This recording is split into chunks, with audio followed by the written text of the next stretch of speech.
All right, well, welcome on out, everybody, to our 3 o'clock creature feature. And with this program, we are sticking with our theme of the month and meeting some animals with some incredible superpowers and very unique adaptations.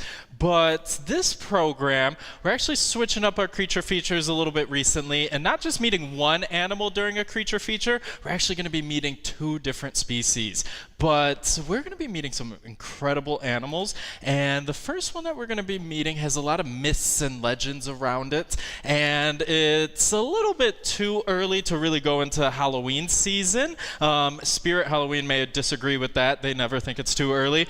But in a few months, you guys may be reading some scary stories, watching some spooky movies, and when you're going to bed at night, kids may be a little bit nervous about monsters under the bed or monsters in the closet. But you guys have wonderful parents, and your parents calm you down by letting you know that monsters aren't real. But I'm here to tell you guys that they are lying to you, and monsters are real, and we're about to bring out one of our very own monsters. We're going to be meeting a Gila monster, and Gila monsters are native to parts of southwestern United States, and these guys have a lot of myths and legends around them, like I was saying. And some of those myths are started centuries ago by indigenous and Native Americans. And one of those main myths that gave him the name Gila monster was that if this lizard took one breath on you, that you would fall over dead. And this lizard just walked in front of all of you guys and breathed on all of you.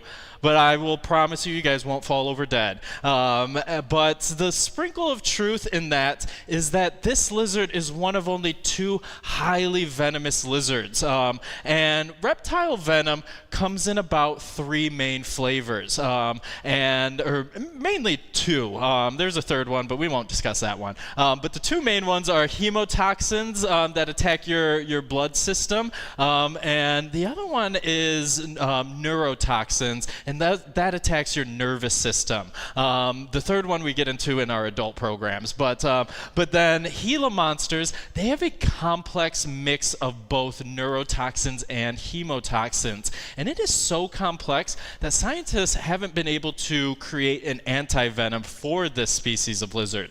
So you guys are probably now wondering, what is this crazy guy doing handling this highly venomous, deadly lizard for which there is no anti-venom? And the main reason for that is Jordan has had a lot of training before handling this. We don't just stick anybody on them, but they don't have a great delivery system. And delivery system is kind of when you think about like a stinger on a bee or the retractable fangs of a rattlesnake, a great way to deliver that in. I'm going to walk over here so I can switch over the slides real quick. But Gila monsters, they don't have that great delivery system. What they have is they have the ability, they have really sharp teeth, and all right, there we go. Sorry about that. So they have incredibly sharp teeth that they will have to bite in and chew onto the predator that's trying to get them. But they don't have those fangs that can sink it in.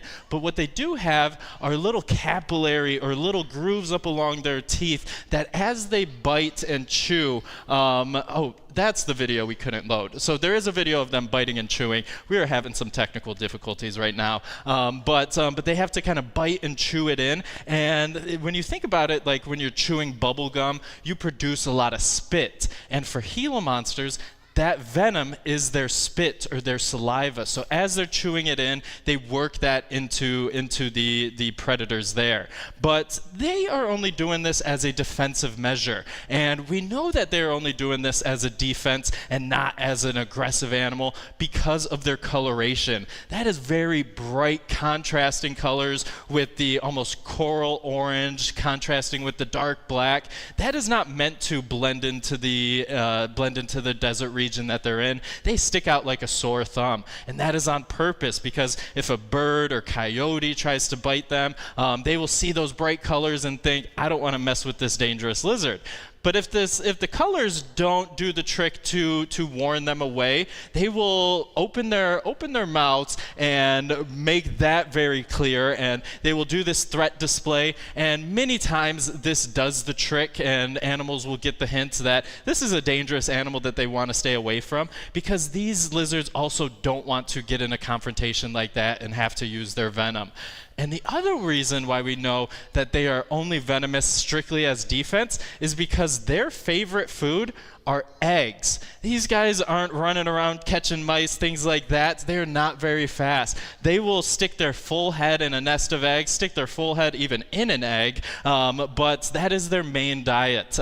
In the springtime, they fill themselves up on birds' nests, mainly ground nesting birds, but then in the summertime, they are pretty dormant, and then they come back awake in the fall when reptiles are laying their eggs. And so these guys have a pretty strict diet of mostly eggs, and so that is pretty fascinating that way. But just because they don't have a great delivery system and don't use it as aggressively as some other animals doesn't mean they're not dangerous, because people have died from Gila monster bites, and one happened in the last year or so, adding that number to about 3 total.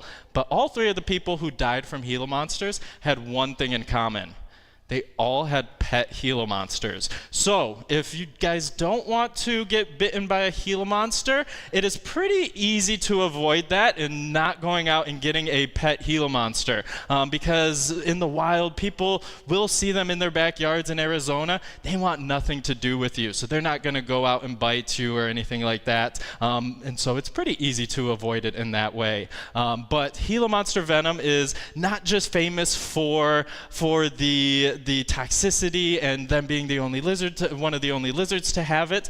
Their venom has been really studied by scientists for many years, and although they haven't been able to create a anti-venom from it, they've been able to get a lot of pharmaceutical advancements from it, and some of those advancements are some of the latest and greatest diabetic and weight loss drugs, all have derived from Gila monster venom. So I'm sure you guys have heard of Ozempic, Wegovy, all of those GLP-1s, all initially derived from Gila monster venom. And part of the reason for that is when scientists were studying them, they found out that these Gila monsters aren't eating all that much throughout the year. And they found that the venom they have slows their metabolism, so they're able to survive just with a few meals a year. And so they've been able to reproduce that and help us out a whole lot. And so this is a really fascinating lizard that has really come a long way. But like I said before, they're not the only species of highly venomous lizard, because they do have a cousin that lives a little bit further south in Mexico, and this one is called a Mexican beaded lizard, and they look very similar to Gila monsters, but they have slightly different coloration and are nearly 3 times the size. But beaded lizards, because they are much larger than Gila monsters, they have a lot longer arms and legs, a lot longer tail, and that allows them to get higher up in trees. And so beaded lizards spend much of their life in the forests in western Mexico. And this allows them to eat a very similar diet to the Gila monsters, but just get a wider range of birds' eggs, because they're not limited to being on the ground. They can go get nests up in the trees and things like that. But depending on where you find beaded lizards in their range in Mexico, their coloration changes drastically. Many of them can be a very dark coloration, mostly black throughout with sprinkles of yellow,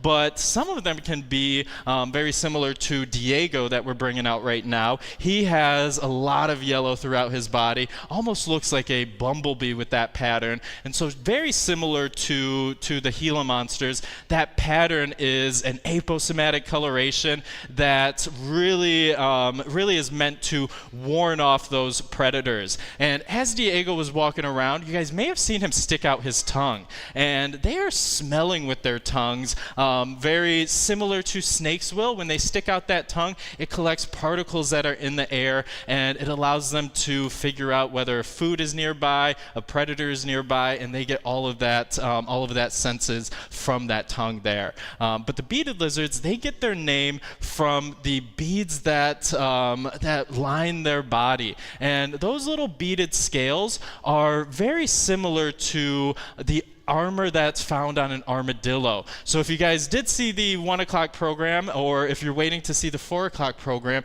you'll meet an armadillo that's covered in armor, and that's what they're famous for. But beaded lizards like him are also covered in that armor, and each one of those beads is a bony plate. So not only do they have the venom to protect them loaded in their mouth, they are covered in a suit of armor, because each one of those is a bony plate that covers their entire body. But it has really lent itself to inspire a lot of indigenous and native artwork in that area. And so these animals are truly a special animal, both in the ecosystem but also culturally.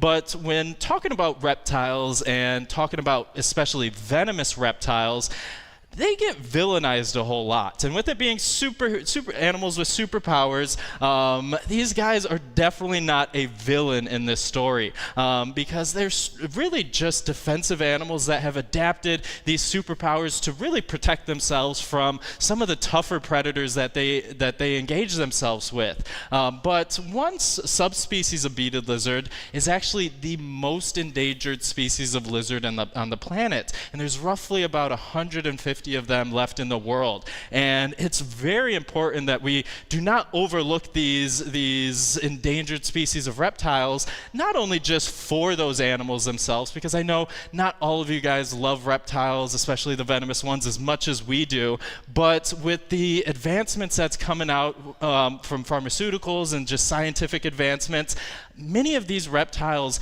do have roles to play, and they can help us out a whole lot, especially with the drugs that are coming out with them. But even other venomous snakes, a lot of their venom is being used for breast cancer research and treatments of that sort. And so many of the reptiles that are villainized definitely play a role in helping us out in a much greater scale, and so we definitely don't want to overlook species like this. But these guys are both former pets, the Gila monster you met earlier and the beaded lizard, and they're both around 20 years old. The Gila monster just turned 19 years old, and he's a little bit over 20, but they can live anywhere between 30 to 40 years in captivity, and so they're an incredibly long-lived species of lizard. But as he makes his way around, I can answer any questions about Gila monsters or beaded lizards if you guys have any.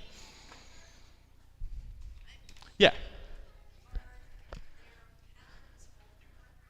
Yes, yeah, and so each one is unique, and it's a little hard to identify an individual with their pattern, because that pattern does change as they grow. Because he was not born with that pattern, it did kind of shift as he became an adult. It won't quite shift as much now that he's an adult, but yes, their patterns are all unique to them.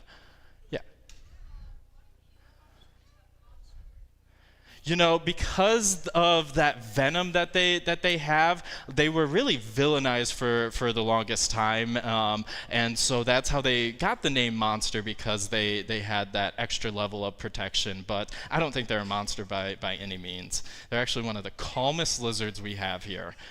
Yeah.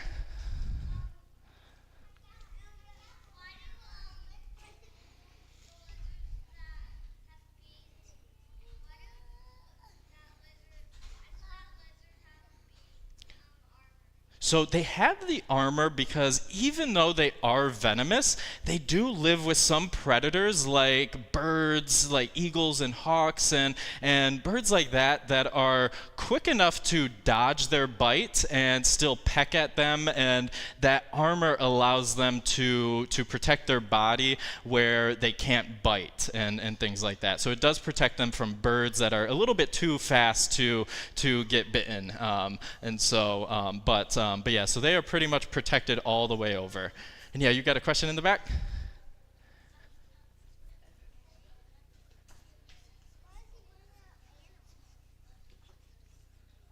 So he asked if the venom is on the scales or in the mouth. And so the scales protect him, but the venom, he would have to bite you in order to get that. So when Jordan was touching him on his back, he didn't get any venom on him whatsoever, but the lizard would have to bite him to get the venom in there. And so we make sure whenever we're handling them that we are very, very careful that they don't bite us. But yeah. Yes, they do shed their skin. I think Diego was shedding a little bit on his back legs. But yeah, pretty much every reptile will shed their skin. Most reptiles don't shed it in one big piece like a snake does, but you'll see big flakes coming off here and there. But awesome. So I just want to thank you guys for being an amazing group. If you guys do have any lingering questions, I will stick up here and I can answer those. But then at 4 o'clock, we will be doing another program with 3 other animals with some incredible superpowers. An armadillo, a frilled dragon, and our porcupines will be coming up here. So you'll want to catch that out. Thank you so much, guys.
Hello, everybody, and welcome to the Creature Conservancy. It's so great to see you. Now, I am just curious, how many people are here at the Creature Conservancy for the first time? First-time visitors. Awesome, welcome, and welcome to our returners as well. It's great to see some faces that I've seen before. For those of you who don't know, we have a different theme here every single month. So this month is Animals with Superpowers. It is the first weekend of this month, so the animals are getting into their routine. And next month, we are switching to barnyard buddies. So you might get to see some barnyard animals on stage if you decide to come back next month, which I highly recommend. And if you enjoy your visit today and you want to keep coming back, it could be worth it to get a membership. We do have memberships available in the gift shop. If you decide to get one today, you can get your daily admission refunded as well. And there's so many benefits. Of course, you get to come to open hours whenever you'd like. We have first and third Fridays of every single month are an adults-only exclusive event where you get to see all of the animals on stage for that month with extra information and slides. It's very exciting. You get to go for free as a member, and you get discounts in the gift shop for private events like tours or birthday parties, and you get to be the first to know about all of our events that are happening. We are always doing something. We're doing art nights and cookie decorating, and coming up, we have tortoise yoga. Very popular. It's already sold out. The tortoises are actually in the room walking around while you're doing yoga. So fun. But if you like reptiles and you missed out on this one, we also have our Reptile Encounters Night. You get to see some reptiles you pretty much never get to see out on display here, so kind of some exclusive looks. And that's on August 22nd. We do still have tickets available. And our summer camps are in full swing, so if you are a returner and you look at your recycling bin, you see maybe some paper towel rolls or something that could be used as enrichment. A lot of the paper chains, a lot of the enrichment you see in the animals' enclosures were made by our campers. So that's one of my favorite things, and if you are willing to donate something, we can make it into enrichment for them. And then finally, we have our Adopt a Creature program. So if any of you have fallen in love with a critter as you've been walking around, you have the opportunity to directly support them. So you can support their feeding and enrichment and enclosures, and you get to symbolically adopt that animal. So it can be a great gift for an animal lover in your life. And then my last thing is, you all take the best photos and videos. If you do decide to take any photos or videos, please post them and tag us. We're at the Creature Conservancy on Instagram and Facebook and TikTok. And we also post videos of our animals too, so feel free to follow us to kind of follow the lives of our animals, see some behind the scenes things. And with that, I will pass things off to Madeline to begin with our first animal. So thank you all so much. Thank you so much, Chloe. I am so excited to introduce our first animal with a very special superpower. They are a very unique mammal. We are going to be meeting Bouncy Ball. And Bouncy Ball lives near Fireball, Crystal Ball, Racquetball, Snowball. They all have the same last name. Why do you think that is? Well, it's because part of their superpower is fully rolling up into a ball, because they are a species of armadillo. They are the southern three-banded armadillo, one of only 2 armadillo species that can fully roll up into a ball like that. They are from South America, and our slideshow isn't fully showing. That's interesting. But they have armor. And that is what armadillos are famous for. They have a protective shell, kind of like a tortoise has a shell, kind of like how a tortoise has a shell to protect themselves, but they don't have armor on their bellies. Instead, they have armor on their shoulders and on their backs. And southern three-banded armadillos have 3 bands of armor, hence the name. And in between those bands of armor, they have soft skin. And that gives them added flexibility, so they can fully roll up into that ball. But other species of armadillo can't do that, so they have to rely on other things, like running away from their predator or digging away from their predator, in addition to their armor. And there are 21 species of armadillo living today, ranging in size from the tiny pink fairy armadillo on your right to the giant armadillo that has maxed out at about 119 pounds. That's a big armadillo, way bigger than Bouncy Ball here. Now imagine if Bouncy Ball was the size of an SUV. That would be crazy, right? And right now, Bouncy Ball's a little bit shy, and he may come out in a little bit. So we'll just be patient and quiet, and hopefully he'll come out and he'll walk around and show us his unique gait. But at one time, there were giant armadillos. There was a group of armadillos called glyptodonts. And they were huge. They were the size of a Volkswagen Bug. They were heavily armored, and some of them had armored tails, like an ankylosaur dinosaur. So armadillos have that armor that they're famous for, and the armor is made out of osteoderms, which are bony plates. And on top of those osteoderms are keratin scutes, just like the keratin that is found in your fingernails. Very, very cool. Now there is one species of armadillo that you may come across if you travel down south in the United States. There's a species of long-nosed armadillo that you can find down there. They're pretty common. And if you're driving a car, you may see one on the road, and one of their defense mechanisms is jumping up straight, and so sometimes they do unfortunately get hit by cars. If you run across one, it's a good idea not to touch one. We're not worried about our armadillos, but armadillos in the wild can carry leprosy, because armadillos are one of the few animals, including humans, that can actually contract leprosy. And they've actually been very influential in helping scientists find a cure for leprosy. Because this species of armadillo, the long-nosed armadillo, when they have babies, they have genetically identical quadruplets. So 4 babies that have the same genetic code. And this makes it a lot easier for scientists to set up scientific studies looking at the effects of pharmaceuticals on leprosy. So armadillos have been very important in scientific research. And armadillos, believe it or not, are closely related to sloths and anteaters. They are in the same group as sloths and anteaters, which may be hard to believe. If you see our sloths on the ceiling, they look really different than our armadillos, don't they? Well, they do look different, but they are related evolutionarily. And one similarity that they have is their claws.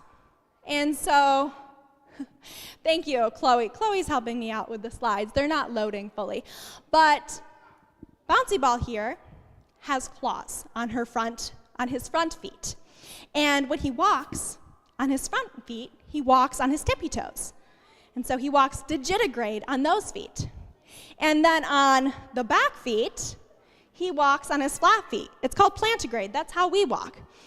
And Bouncy Ball, as you can see on the screen, you can see those long claws. Those long claws are really good for digging. A lot of armadillo species are fossorial, which means they dig in the ground. The southern 3-banded armadillos are less likely to make burrows. They're not as fossorial as other species. But they can use those claws to get at their favorite food, insects. They really like to eat ants and termites. So those claws can help dig up those invertebrates. And they can also use their really long and sticky tongue. Southern 3-banded armadillos have a tongue that is about 6 inches long, which is kind of crazy. So cool. And when they have babies, the southern 3-banded armadillos only have one at a time. And they're super cute, tiny minis of the adults, and they can roll up into that ball soon after birth, and they gradually harden their shell, harden their armor over a few weeks. They fully develop their superpower, which is great because they need it as a defense mechanism against predators like cougars, other predators in South America that would love to eat a small, tasty mammal. And so what they do is they quickly roll up into a ball. They do an ab crunch and they quickly roll up into a ball, and it's impossible to open it up. I wouldn't be able to open up that ball. Skylar wouldn't be able to open up that ball. A cougar wouldn't be able to. And so it keeps their soft belly safe. And then another tactic that they might use is if that cougar is still trying to paw at them, they might open their shell just a crack, and then the cougar sticks their nose in, and wham, they snap shut. And that's a very sensitive part, and it hurts a lot to get snapped by that shell. So armadillos are very unique mammals. They have some pretty cool superpowers, and we're happy to have several southern three-banded armadillos with us. And Bouncy didn't feel comfortable enough to come out today, but you can definitely see him using his superpower, using that defense mechanism. And up on screen, you can see that southern three-banded armadillo rolling up into that ball. But I'm going to take just a couple questions about armadillos before we get to meet our next animal with superpowers. Feel free to raise your hand. Yeah, go ahead.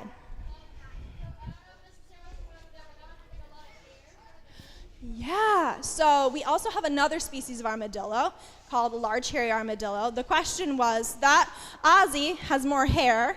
And the hair is a very important part of armadillos. The southern three-banded armadillos also have that hair. They're called trigger hairs. And so if they feel something touch it, they know that they should roll up into that ball. Very good question. I'll take one more question before I turn it over to Steve. Yeah.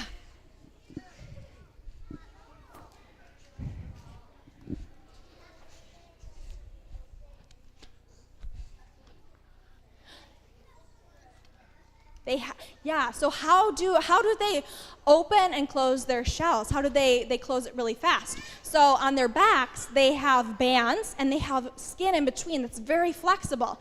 And so they do a really fast ab crunch, and they close their shell really fast. And those bands at the back allow them to stretch their back out so that they can fully close their shell into a ball.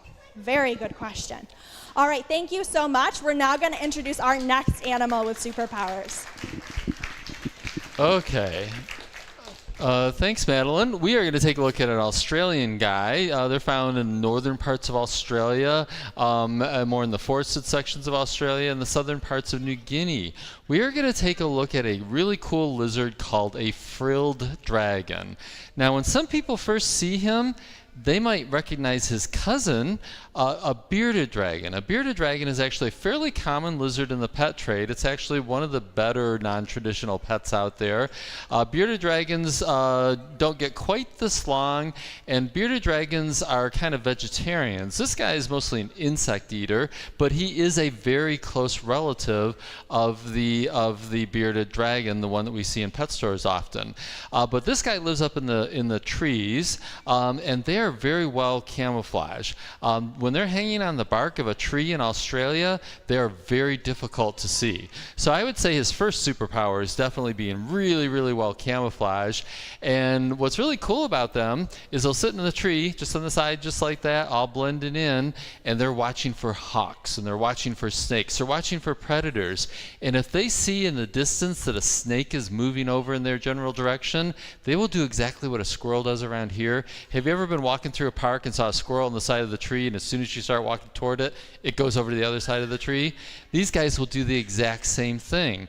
They will scooch over to the other side of a branch or a tree trunk in order to avoid being seen by that predator. Their biggest predators are snakes and hawks. Now, sometimes the camouflage isn't enough to protect them, and they have a second way of protecting themselves, and that's where they get their name frilled dragon. What they can do is they've got these ginormous neck frills that they can pop out in an instant, and that's called a startle display. It would be very startling if you were to walk up and look at this lizard and all of a sudden it went poof, and all of a sudden looked twice as big with these bright colors. So that's called a startle display, and that's what they get their name frilled dragon from. Now, they have oftentimes bright colors. They can be reds, yellows, oranges, and they have like little cartilaginous shafts that let them do that. It's kind of like opening an umbrella, basically. It can happen about that fast as well. Now, if they can't hide with their camouflage, and if the startle display doesn't work, they still have a third superpower that's really cool. Oh, I forgot to tell you, they do have teeth too. When they open up that mouth, they show off their kind of sharp, pointy teeth. But they have a third really cool way of protecting themselves, and that's running away really fast on their hind legs. Here we have a black-headed python that's out looking for dinner. And of course, the first thing the frilled dragon's going to do is that startle display. Oftentimes they're hissing as they do the startle display, and they'll kind of lurch forward. And if none of that works, then they do that. really fast. Probably faster than most everybody in this room. So they run on their hind legs, which is super cool. They can even leap over things as they go running running through. There we go. Okay, here comes the really cute part. That's cute, but that's really cute. And then they'll scale up a tree and then do exactly what I said, where they move over to the backside. So these are pretty amazing lizards. By the way, when they're up there in the trees looking for, watching out for birds of prey or for snakes, they're also watching out for their dinner. These guys are mostly insect eating. They might take a small rodent, a small mouse, but they're mostly insect eating animals. Pretty rare in captivity. There are not many frilled dragons around. Their lifespan is somewhere around 15, 18 years, somewhere in there. Anybody have any questions about our frilled dragon before we move on to our last, third super cool animal? How about, yeah. Well, I bet you could run pretty fast. You probably can't run as fast as he can right now, but another couple of years you'll be able to run pretty fast. Now, they just have really strong muscles. Yeah. That is the perfect question. I don't know if you guys saw Jurassic Park, the Dilophosaurus in Jurassic Park. Couple of things about that. There's no evidence at all that Dilophosaurus has had those giant frills. I think that people in the movie industry saw those frills and thought, wow, that is super, super cool. Let's put one on a dinosaur. So it's apparently cool enough to be on a dinosaur. The other thing about the Dilophosaurus, if you guys watched that movie, it spat venom, it shot venom like a cobra. There's no evidence for that either, so that was just made up. Yeah. About 12 to 14 miles an hour. That's pretty fast. I mean, you probably can run around 8, 9 miles an hour pretty easily, maybe 10. But you have to be like somebody in track in high school to get up to those numbers. So, okay, we are going to show you our next super cool animal, and I think Chloe is going to present this one. There awesome. you go. Thank you so much, Steve. So our next animal with superpowers, I will ask you if we could stay quiet as this animal's coming out. She's fairly new on stage. And a little more skittish, so we want to make sure that she feels really comfortable when she's out here. She's nocturnal, and she is from different parts of Africa and Italy, and she's covered in spikes. We are checking out a porcupine coming on stage today. And not just any porcupine. When I say porcupine, you might think of the picture on the left, this kind of fuzzy tree climbing thing, and those are the porcupines that we have here in North America. But the porcupine coming on stage is the one on the right. That is the African crested porcupine. Has an incredible mohawk, has black and white stripes, and they are the 3rd largest rodent in the entire world. And when I say rodent, I think sometimes people get a little confused because people are thinking of rodents as being maybe just rats, mice. But I want you to expand everything you know about rodents, because 40% of all mammal species are rodents. So they're incredibly diverse. They have spots and stripes and bushy tails and big ears and sometimes spikes. But the thing that brings them all together is they have those 2 big front teeth, and they use those teeth to chew on really hard things like hard fruits and roots and vegetables and wood and bones, because those teeth grow for their entire lives. So right now, Rosebud is getting some of her favorite treats. You can see her grabbing with her little paws right now. But the thing that sets porcupines apart from other rodents is their superpower. It's those amazing quills. And these quills offer an incredible defense for the porcupine. And you can see, I'm gonna do some myth busting right now. No porcupine in the world can actually shoot its quills. And I know that goes against every cartoon and movie that a porcupine's been in, but they're actually made out of keratin, the same stuff that your hair and your fingernails is made out of. And so you might be thinking, well, how do they actually use their quills then? And I will say not all of the quills on a porcupine are meant for damage. You can see that incredible mohawk. Those are also quills. They're just bendy and hollow and really long, and so a lot of those quills all over the body are meant for display. They're not actually that sharp, but they're colored in this really high contrasting color, acting as a warning sign, and there are muscles attached to every single one of those quills. So we have the same kind of muscles that activate when you get cold. When you get goosebumps, your hair raises up on end, but they can actually control those muscles. So if they get scared or agitated or excited, they're able to put up all of those quills, look 2 to 3 times as big as they normally are. And it's really helpful to look big and scary because they're going up against big and scary predators. In Africa, they're going up against leopards and lions, and sometimes 2 or 3 or more at a time because lions hunt in prides. And so looking like a huge spiky puffball, something that you are not able to eat, is going to be their first line of defense. But sometimes the lions are still curious, keep coming forward, and so if that doesn't work, they start shaking their tails, because they actually have rattling quills at the back of their tails too. So the shapes of their quills are different. These ones are kind of hollow, bell-shaped. They look like they're cut off at the end. And when they start shaking those tails, they sound kind of like a giant bee or rattlesnake. And if there's multiple porcupines, it almost sounds like a car engine starting. It is just this kind of ominous hum that gets louder and louder. And if the lion ignores all of those warning signs, this vibrating, hissing puffball of a creature, then they use the final quills, the kill quills. And these, in this picture you can see, they're right above that tail. They're all black-tipped. And they might have an encounter that looks something like this. A leopard's getting a little too close, is getting curious, and when that porcupine senses that leopard behind it, it backs up, keeps backing up. Before the leopard can get away fast enough, it's coming away with those quills out of the porcupine and in that leopard.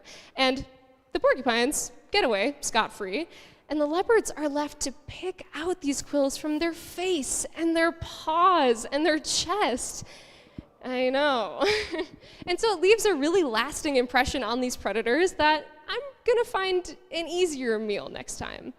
And this video was fairly passive. You know, the aggressor is the predator coming up, and the porcupine just backs up into them. But I have this next video. It's lower quality, but I think it really shows off how clever the porcupines are in using those quills. So if a predator just won't leave them alone, they taunt that predator. They encourage them to come and chase them. So in this video, you can see there's a couple porcupines that are running away from this leopard. It's coming up, chasing them, and this other porcupine starts running, and the leopard goes full speed at it, and the porcupine turns around last second, brake checks it, and uses the momentum of the predator to actually drive those quills in. Yeah, I know. And so despite the very much side of the road quality of the video, I really like including it because look at how many quills are getting in there. And so it really, again, can be an incredible defense. And I'm really excited right now that we have both Rosebud and Bramble on stage. So we have 2 porcupines. We have a female Rosebud and a male Bramble. Bramble's about 3 years old. Rosebud is just over 1 year old. So they are exploring the stage, and thank you all so much for making them feel comfortable too. But again, with these quills, in addition to hurting, and I call them kill quills, they would have to be really well placed to actually kill a predator. But the position of those quills, it's right by the tail. It's dragging along the ground. It's collecting dirt and bacteria and feces.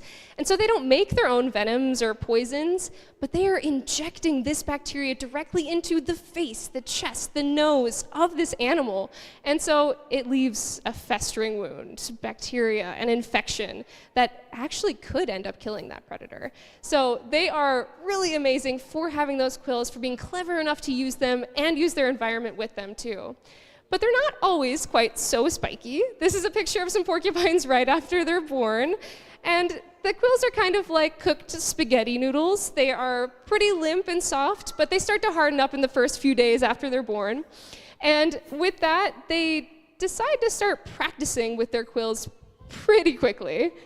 So they'll puff up, they'll practice backing up really quickly and shaking their tail. And when Rosebud came to the Creature Conservancy, she was about the size of that porcupine. This is her coming home. And she's so adorable, but I do think any worker who was with her maybe got quilled once or twice because she's practicing. It's kind of like if you're working with a kitten, they're practicing their pounce and using their claws and their teeth. And so she has had no intention to hurt us, but it was fun to kind of watch her practice all these big, scary posturing things when she was so small. But she was gotten to be a companion for Bramble because they are a monogamous species. It is so important for them to have that relationship. So if you do go past the porcupine enclosure, 9 times out of 10, they're cuddling, they're eating together, they're playing tag, and it's really special to see their personalities come out and shine when they're together, and to see how they've kind of grown together over the past year. So there are many reasons to love these very sweet and silly creatures in addition to their superpower. But they've done an incredible job on stage, so thank you all so much for being respectful. But as they make their way off, does anyone have any questions about porcupines? Yeah.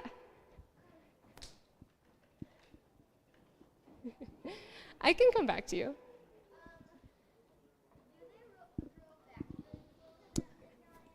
Yeah, that is a wonderful question. Do they grow back their quills? And yes, they do. And they also shed their quills naturally, like we shed our hair. So it actually is a modified hair made out of the same stuff, grows very similarly. And so a lot of the quills that we have for display, just we find in their enclosure because they shed them and then they grow them back. That's a great question. All right, I'll take a couple more. Yep. They grow them back just like hair. So the way that if one of your hairs fell out, it would just keep growing back. All right, yes.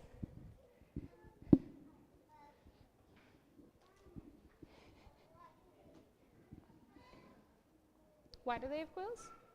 So they have quills mostly for that defense because they live in those places where those big predators are. But thank you all so much for coming to the Creature Conservancy, and we will be having an armadillo come up to the front of the stage if you would like to touch that armadillo. And we will have some porcupine quills if you want to touch what a real porcupine quill feels like. But thank you all so much. You've been wonderful.